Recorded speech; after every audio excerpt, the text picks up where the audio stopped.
എല്ലാം ഞാൻ ഗ്രഹിച്ചിരുന്നു. ഈ യേശുവിൻ്റെ മരണം എൻ്റെ പാപപരിഹാരത്തിന് വേണ്ടിയാണെന്ന് വിശ്വസിച്ച് എൻ്റെ പാപങ്ങൾ ഏറ്റുപറഞ്ഞ് യേശുവിനെ ഹൃദയത്തിലേക്ക് സ്വാഗതം ചെയ്യുമ്പോൾ എനിക്കൊരു ദൈവ പൈതലാകാൻ കഴിയും. അങ്ങനെയെങ്കിൽ മരണാനന്തരവും ഞാൻ ദൈവത്തോടൊപ്പം സ്വർഗത്തിൽ ജീവിക്കും. ഇതെല്ലാം ഞാൻ സൺഡേ സ്കൂളിൽ പലവരും കേട്ടിരുന്നു. എന്നാൽ അപ്പോഴൊന്നും അതിന് ചെവി കൊടുക്കുകയോ ഞാൻ ഉൾപ്പെടെ എല്ലാവരും വ്യക്തിപരമായി ഇക്കാര്യം അംഗീകരിക്കേണ്ടതാണ് എന്ന് വിശ്വസിക്കുകയോ ചെയ്തില്ല. എന്നാൽ അന്ന് രാത്രിയിലെ അമ്മയുടെ ആ ചോദ്യത്തിന് മുൻപിൽ ഞാൻ വല്ലാതെ വിവശനായി. പിന്നെ വൈകിയില്ല. ആ സന്ധ്യയിൽ തന്നെ ഞാൻ യേശുവിനെ എൻ്റെ ഹൃദയത്തിലേക്ക് രക്ഷകനായി സ്വീകരിച്ചു.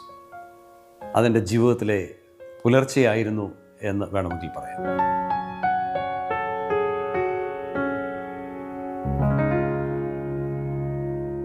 കൗമാരം എത്തും മുൻപേ യേശുവിനെ രക്ഷകനായി സ്വീകരിച്ചെങ്കിലും ഭക്തിയോടെ ജീവിക്കുക എന്നതിൻ്റെ അർത്ഥം ഞാൻ